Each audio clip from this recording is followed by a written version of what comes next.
उमर तुम कितने से टैन हो गए हो और तुम वीडियो बना रहे हो क्या और लाइफ में काम नहीं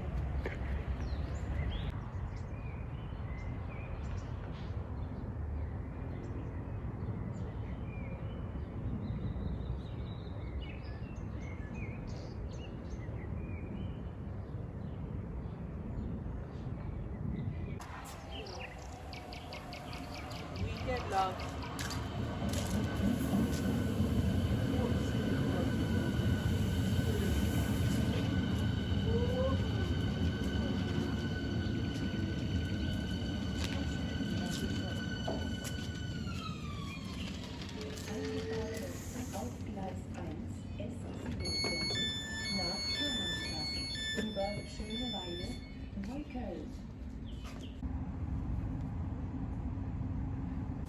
because of having been an outsider for so long, I mean, from 25 onwards, I've been an outsider to the cities that I lived in, or an immigrant, even if it was Delhi. It's become such an essential place now for me. I'd much rather that I'll be in a place where people always think that I think differently from them, because I do. So there's a comfort in kind of being the outsider. Because we are outside. I am an outsider, and for many, I'm a massive insider. It's not as if I'm a hugely unconventional thinker, but it's not. It's definitely the inside of my life is not a geography at all. It's not a city. This city or Karachi, anywhere. But in Karachi, because I'm a Pakistani woman, the labels of being what it means to be a Pakistani woman are so much more clearer. And here, so in any case, people will think, oh, she's brown, she's got, what is she? They're not being able to fit me in anything. I think that's a much more interesting place to be in some ways. And the inside, of course, is only a community of friends who don't necessarily, apart from a few, live in Berlin. So it's a mental space.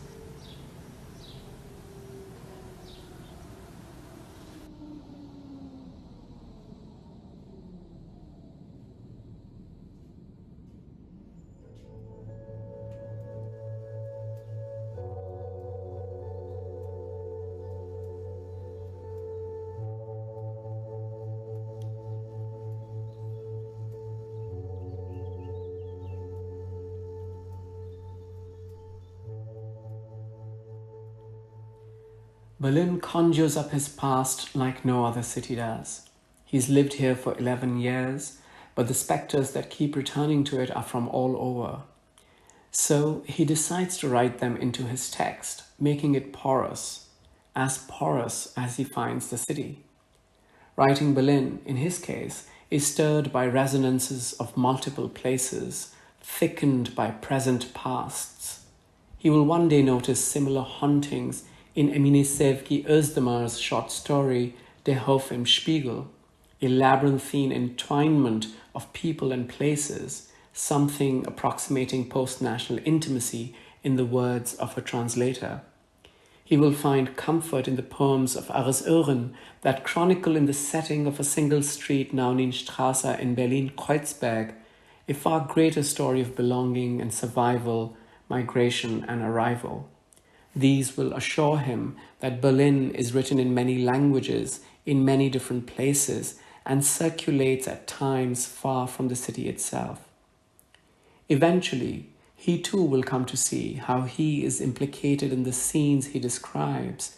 For what is the migrant's act of writing the city, if not in engaging with the city as a complicated home?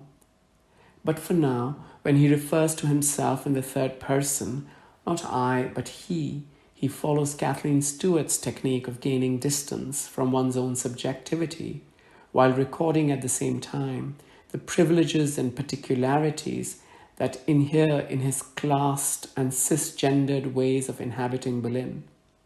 The texts he writes are not about him, though he's integral to their compositions.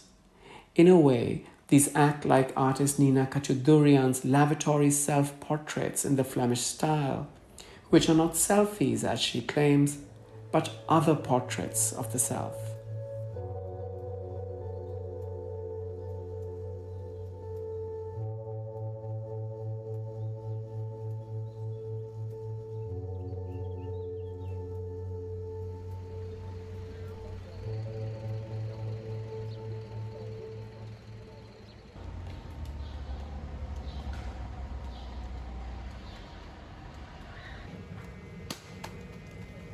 When I've lived away from Pakistan, I've always lived in migrant neighborhoods. It is again a way of like how we've negotiated all our lives, sort of Pakistani dudes. That's exactly how loud music, cologne, all of these things. In some ways, very, very stark, but very familiar in some ways. So the idea of walking down a street and the men watching. So these are not things which, of course, one would ideally say, oh, I love living in this thing, but it's also not so threatening because we have also learned how to negotiate. So it's constantly a way of negotiating your environment that we've learned as people from Karachi and Pakistan, how to, as a woman. And I think that's part of the, it's all about familiarity, ultimately.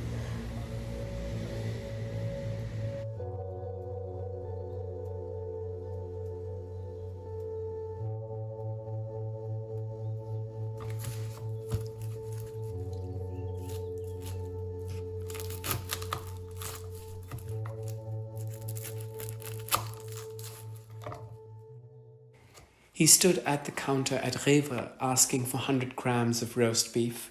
Though he had done so in German, he had caught himself, like so many times before, Germanizing his English words.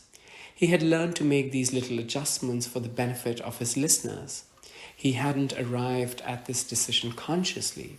It had, as if of its own will, crept into his ways of being in the city. It had often lent his German a certain kind of authenticity, the kind that comes with not pronouncing English words in any English way. So, on that day, as he stood before the counter, he asked for roast beef, when in fact he had meant roast beef.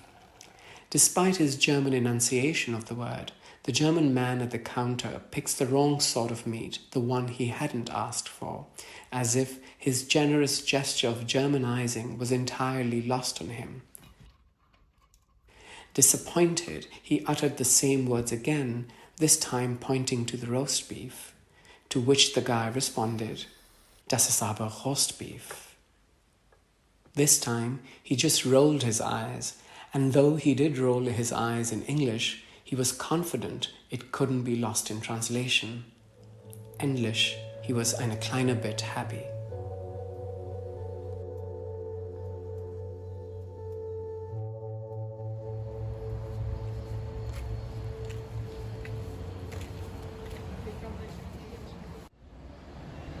Chicken? Pakora cut. I mean, it's really authentic kind of stuff.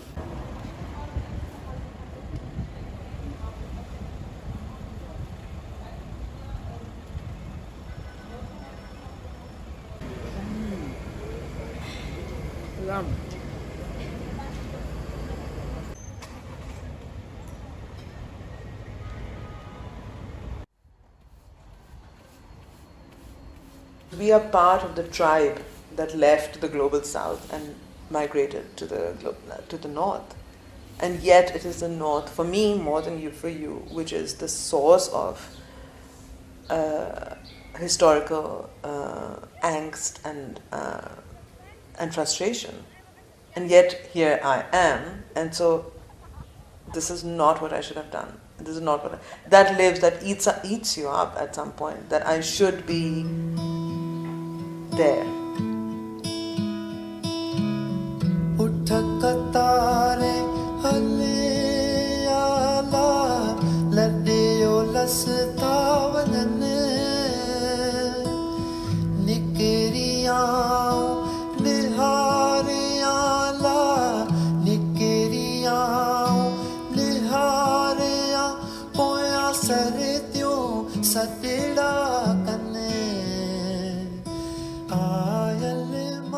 We are we're not working class migrants, so it's full of privilege. You kind of float above the compulsions of everyday problems because you're economically, class-wise, and every way, you've arrived with a space of privilege in some ways.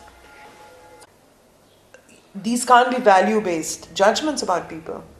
It's sweet and endearing to see how we are products of where we come from. So of course these kind of comparisons normalize everything in some ways, or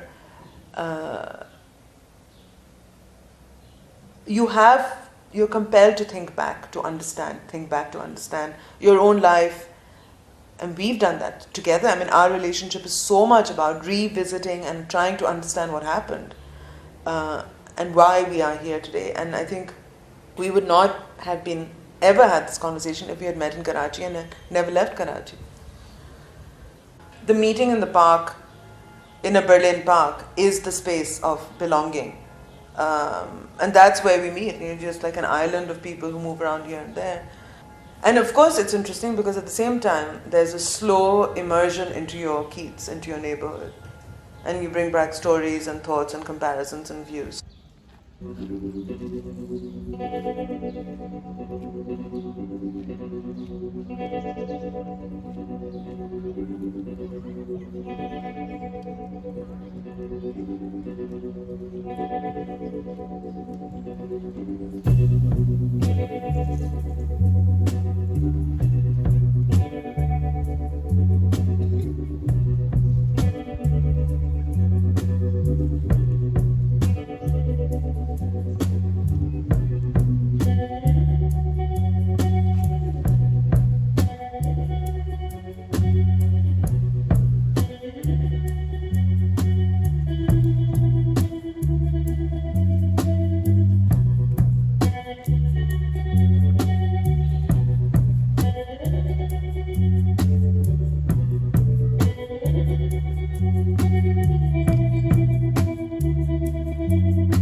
Thank you. Exit to the left.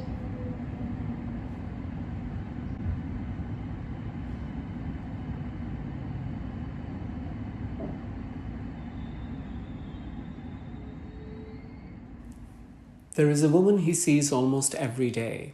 From where he usually sits outside this cafe on the street where he lives, there is just a line of 3 potted plants that separate the cafe from the Späti where she sits, sipping tea. And just now, as he's jotting down these lines, a man from across this plant line reaches out to him. Hassan from Morocco introduces himself and inquires a little bit about him too. Ich komme aus Pakistan, he says in German. In this moment, his eyes meet the eyes of the woman, but they do not exchange greetings. When Hassan asked him if he could join him at his table, the potted divide felt a lot more real to him. Mixed as it is here in this neighborhood, dog-owning, breakfast-eating, coffee-drinking Yukis or young urban creative internationals, as The Guardian once described Berliners of Neukölln, hardly mingle with those that leisurely hang outside Spätis, speaking Arabic, Turkish, Romanian, and whatnot. Yet certain intimacies were inevitable.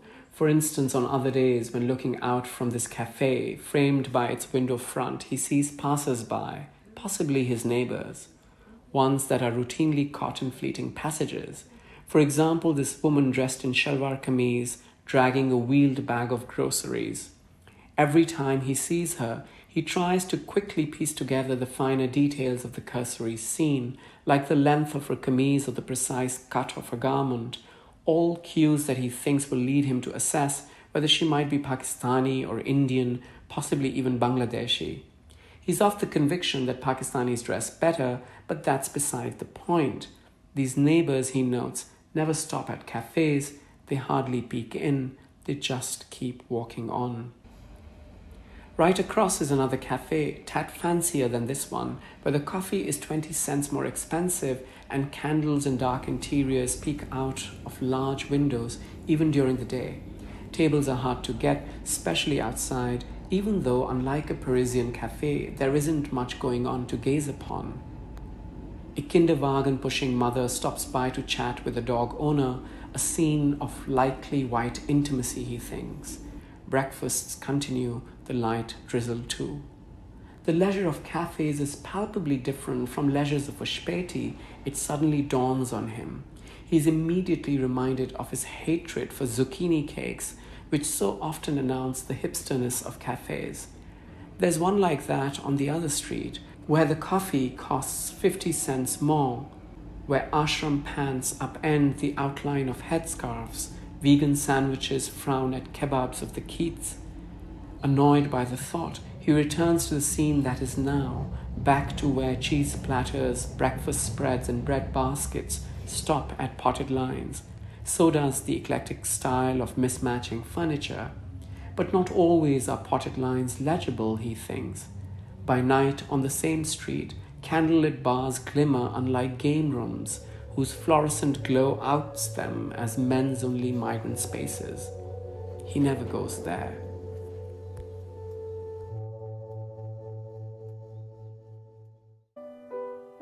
لما كبرت ما بقتش أطير من كوابيسي، وفي الغربة كوابيسي بتصحى معايا، والأحلام هي اللي بتصحيني.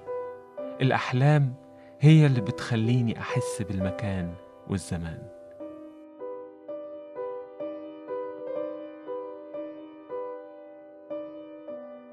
في الغربة ساعات الحقايق بتتشبه بالأحلام، والأحلام هي اللي بتدي الحقايق معانيها.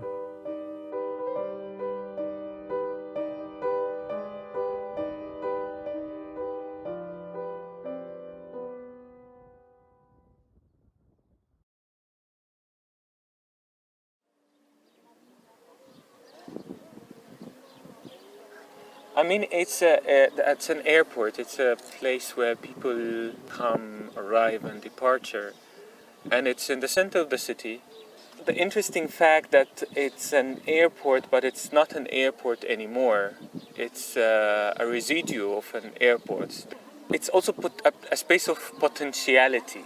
It's not functional anymore, but it's a kind of reminder that this place where people are now just hanging around, jogging or having a good time in the sun, it used to be somewhere where people like travel, where people leave, maybe deported. You see, they are having fun, but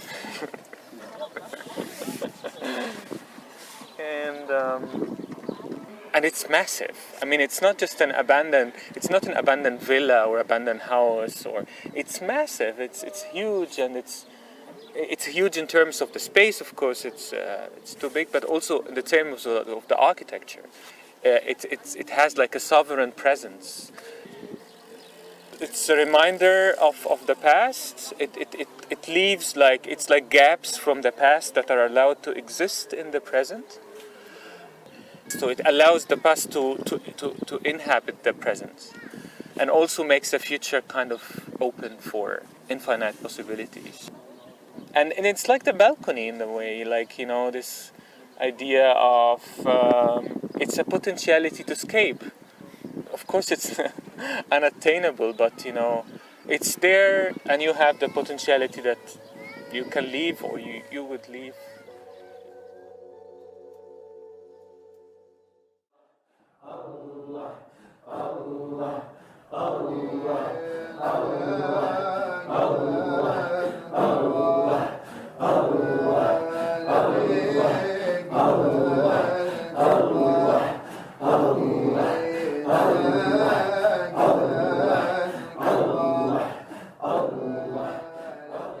A lyrically buoyant circle of men has come to a still. Chants and recitations, odd screams and intermittent howls are no more, but the air is pregnant with its resonances. There is a sense of nascent repose. Smells of fragrant oils linger on, even if in less pungent forms, as sweat softens the contours of men's bodies, mostly men in their 20s who until moments ago were oscillating on their feet, singing hallowed praises, swaying rhythmically left to right and back to left, their forearms locked with one another. But no more. Tired, sweaty, overcome with feelings, the men are now seated on the carpeted floor, gasping.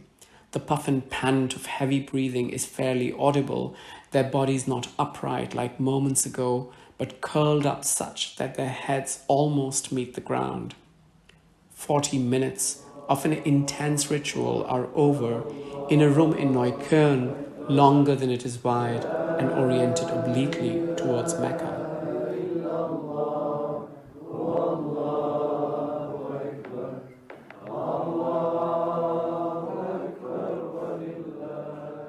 A 5-minute walk from where he lives is a mosque. He goes there every week, where 25 to 30 men gather around a sheikh who leads them into zikr, the Sufi performance of mindful remembrance of Allah. In circles of godly remembrance, the men are young and Turkish-German, sons of Gastarbeiters, migrant workers who arrived in Germany in the 1960s and 70s.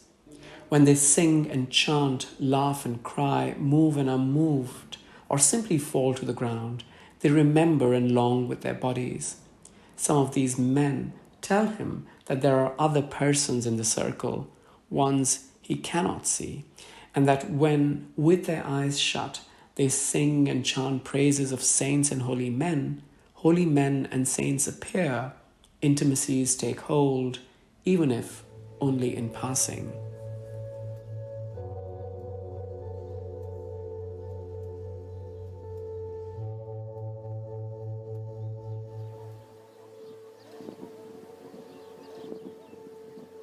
The experience of migration makes reality something contingent. Living in exile question what we deem as reality. So I started to think about what are the boundaries? Where are the borders between reality and dreams? And is that something that has to do with my presence in Germany as as gharib, as muhajir, as in exile, basically.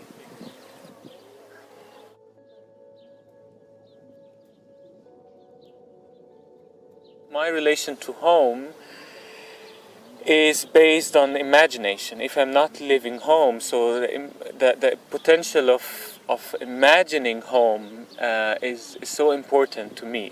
And also like remembering home. And I'm aware that when I say like remembering home, it's not about like remembering facts.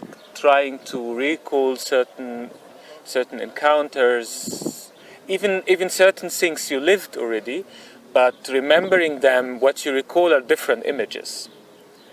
So I felt like this is like everything I have from home and I need to keep it. So it was important like to activate this sense of imagination. It became essential.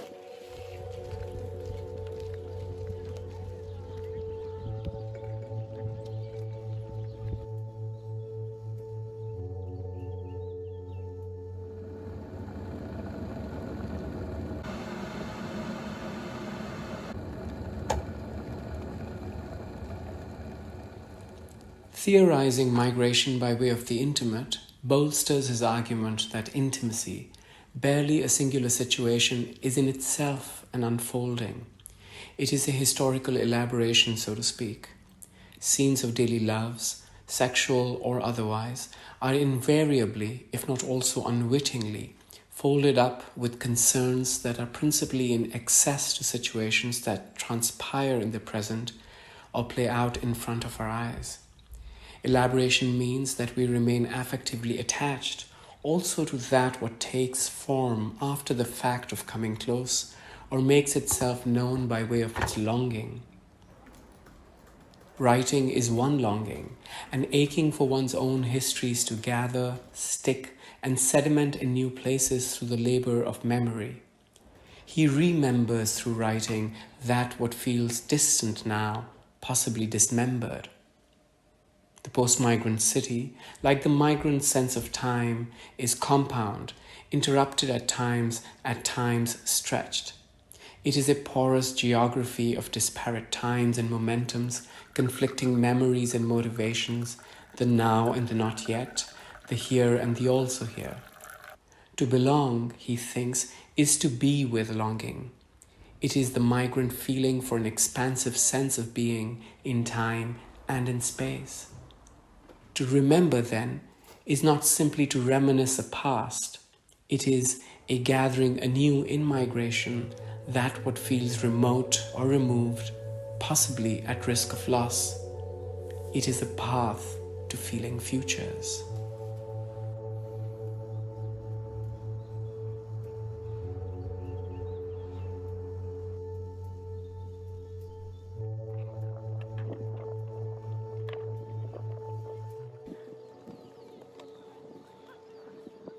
Even in my childhood, like I see ghosts or monsters or something bad happen, then there's this moment of realization inside the dream that this is a dream, it's not real, and then what to do? I am imprisoned in my dream, so I really started to like move my arms and to fly like out of the dream, and this was my way like to wake up.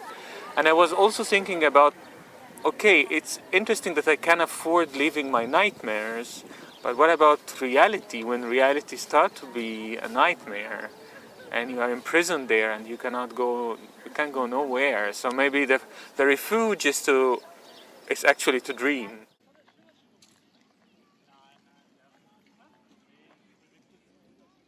You know, Kulthum, she has a song where she's saying something like وإيه يفيد الزمن مع اللي عايش في الخيال. Time doesn't matter for those who live in imagination.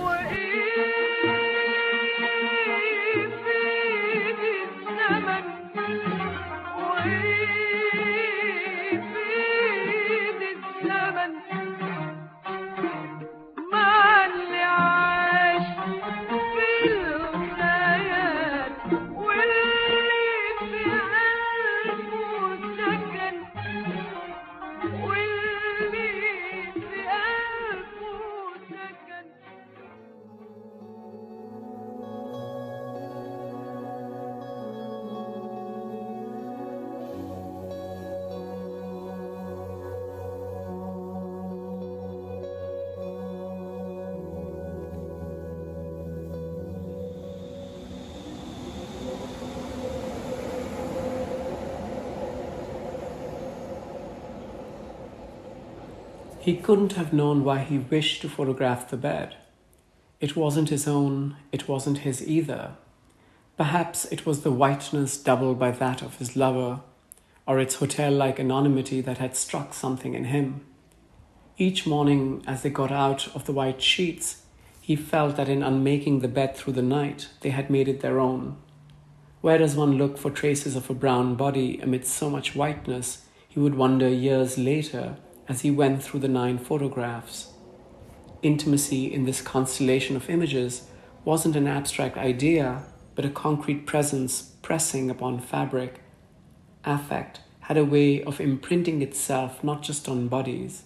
Some of it had found its way in the spot where the mattress sagged just a wee bit, or in the crumpled sheets willowing with ghost-like presence, in the disheveled feathers full of gossip inside pillows. He wouldn't have articulated what he was feeling in these exact terms just then, but he knew as much that what he captured in a photograph each morning was all the same and yet not the same. Creases, folds, volumes of intimacy, and sunlight that entered the room were all unique, ones he then would himself out-crease, fold up, cover, flatten, making the bed each morning so that it could return to its anonymous white self. This wasn't destined to be furniture without memories, Toni Morrison's phrase that Avery Gordon repurposes to describe the effects of those rituals, habits, structures, and behaviors whose history we do not ask for, so ingrained in our ways of being that we never pause to question their purpose. This, he reckoned, was furniture with memory, imprints he knew he wanted to return to long after the queer folds of 9 nights had been straightened out, morning after morning, ready, almost waiting as if for other bodies of color to arrive, take cover in its engulfing whiteness.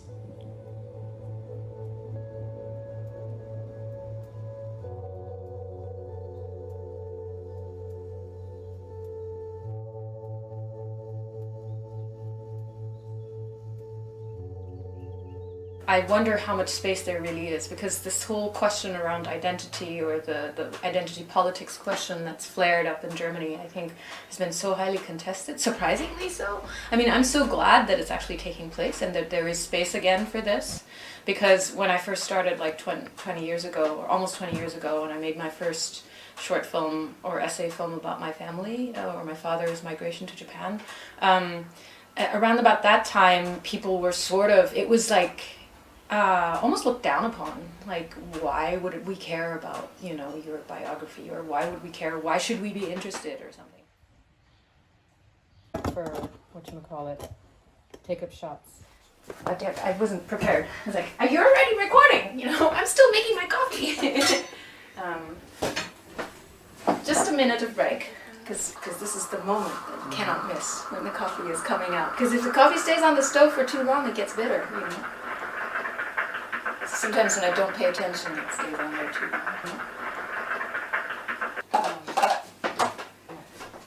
You have so much milk in your coffee?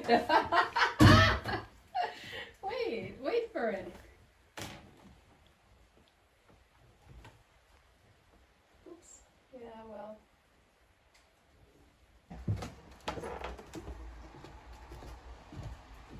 I think I was talking about how the process of understanding or learning about history, because that's what I'm doing in my project, is trying to learn or understand or create connections or relations to past experiences. So the archival research obviously is a large part of my work. And this is a book you gave me by Julieta Singh, No Archive Will Restore You. And just the way she uses the archive and the body and experience. Because I have thought about this, you know, because I mean, my parents they lived through World War II, and my father has lots of scars on his body, and I could relate to this notion that, you know, the embodiment of pain or experience. But I like how she conceives of identity as like an infinity of you know, of parts that you can never fully understand, but that you sort of have a desire to know.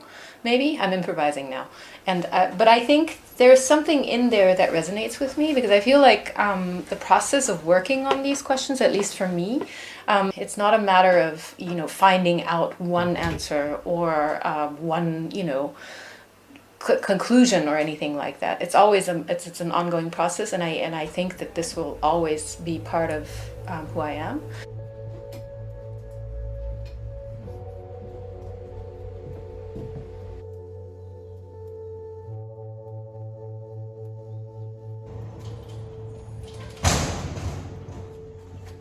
He watches the leaves fall.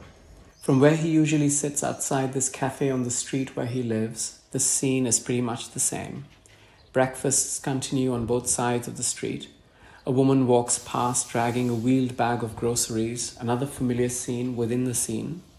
She, however, is not Pakistani. The wind is colder, the sun scarcer than it was just a month ago. It is only late August. He watches the leaves fall. He doesn't smell autumn, not yet. He misses Bani. When she left for Karachi less than a month ago, he couldn't really understand why someone would want to leave Berlin in the summer. Precious, he now sees it slipping away. He writes her a message on WhatsApp. He's anxious to hear what she thinks of his prologue to Thin Attachments. He usually bounces his ideas off her, mostly because she has an oddly superior talent of sifting through academic bullshit. She tells him she loves the title. He's now sure she hasn't read it beyond the title. He misses her even more. He watches the leaves fall.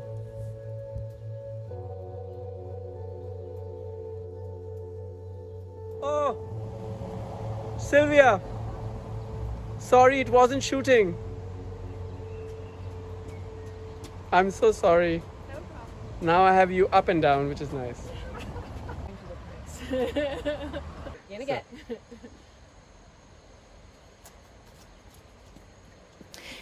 You know, I moved to Germany for the first time in 1993. I was turning 20 that year, so, you know, I came to Germany as an adult. And I think that the 90s, as exciting they were in Berlin, were also very difficult and a very different time.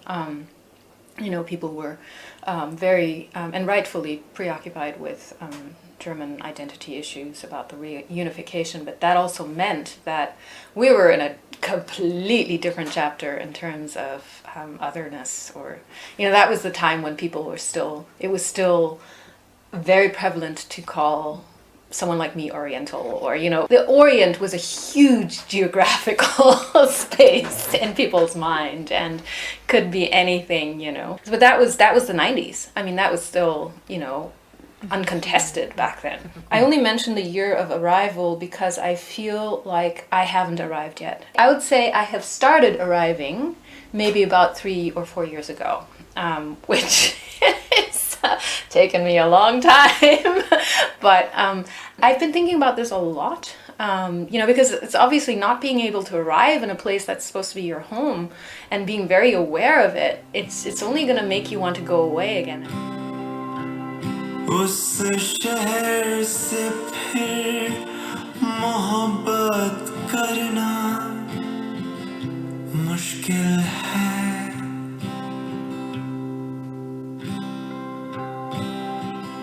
मुश्किल है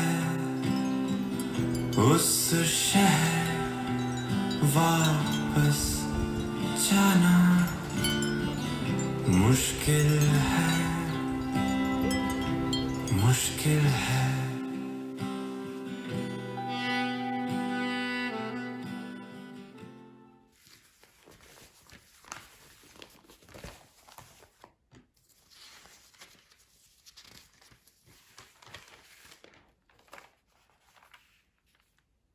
To bring memoir to bear on geography is to consider how time binds the narration of one life to the many affective mappings of a city. In pursuing the matter of thin attachments, he points to tentative mappings as much as to shapes of relating intimately in the city that do not transact in values of density or tightness. These are intimacies that dwell in their infirmness and which even in their nursed, stretched out or temporally drawn illuminations betray what is futural in the logic of belonging, or which flourish or at times only endure with little or no optimism in what Berlant calls intimacy's long middle. Thin is what survives in and of relating on a map without investing in the stability or coherence of objects that comprise those relations. It speculates less in objects that map than in affectivities and affections that make up modes of relating to those objects, whether those are acts of pursuing or disinvesting, the condition of being drawn or desiring withdrawal.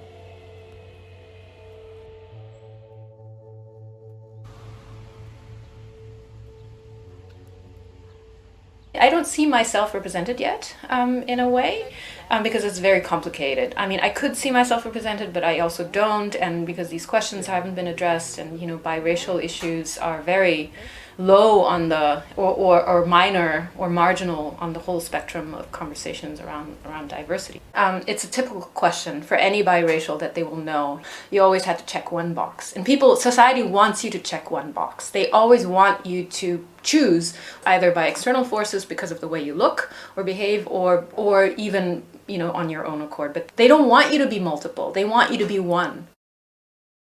But I do think that the institutional representations have been extremely important, and there's a way of vicariously being happy. It kind of gives me a feeling of, I don't know, relief or major relief. Heute Morgen. Aber ich weiß, aber mit deinen Bewegungen muss ja, das geht immer mit.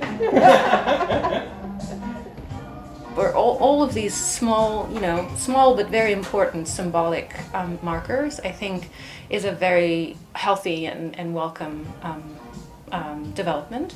Personally, things have changed literally around the time I met you, because I think that I arriving or feeling like you're feeling at home in your neighborhood, in your Keats, or in your microclimate of your everyday life, and to be able to speak about these experiences, and to know that there are people that you can talk to, that you, as you said, think with, or think through these experiences with, that has really majorly shifted. And it's not just you, but also Natalia and other. And just the fact that I feel that there's more cultural sensitivity or sensitivity towards these experiences makes a huge difference. It allows me to feel like I can arrive. So I'm not the only one. Well, you're a major part of, that. I want to stop the interview now.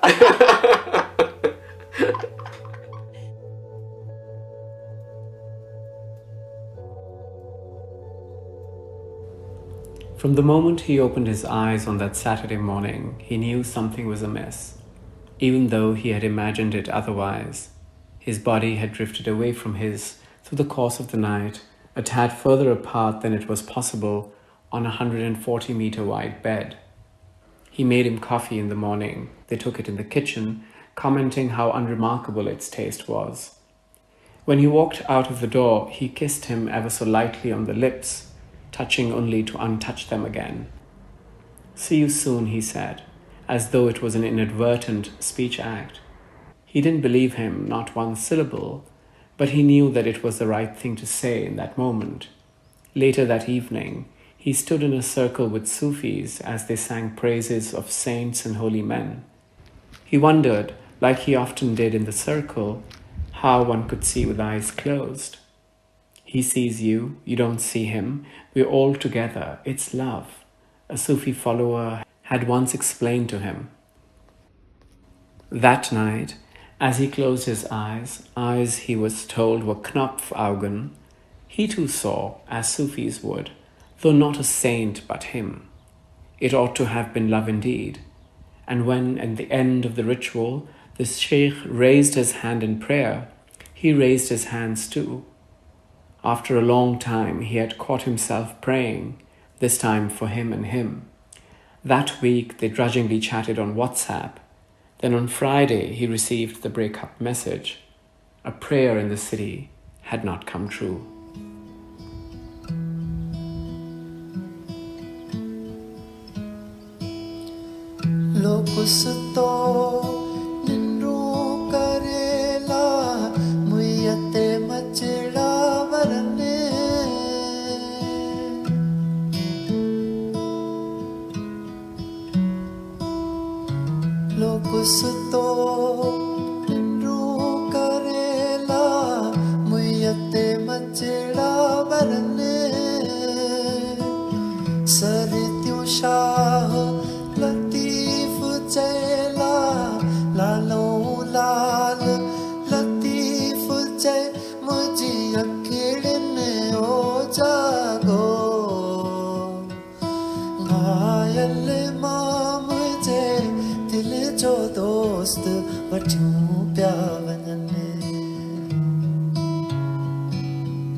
जो दोस्त वठूं पिया वञनि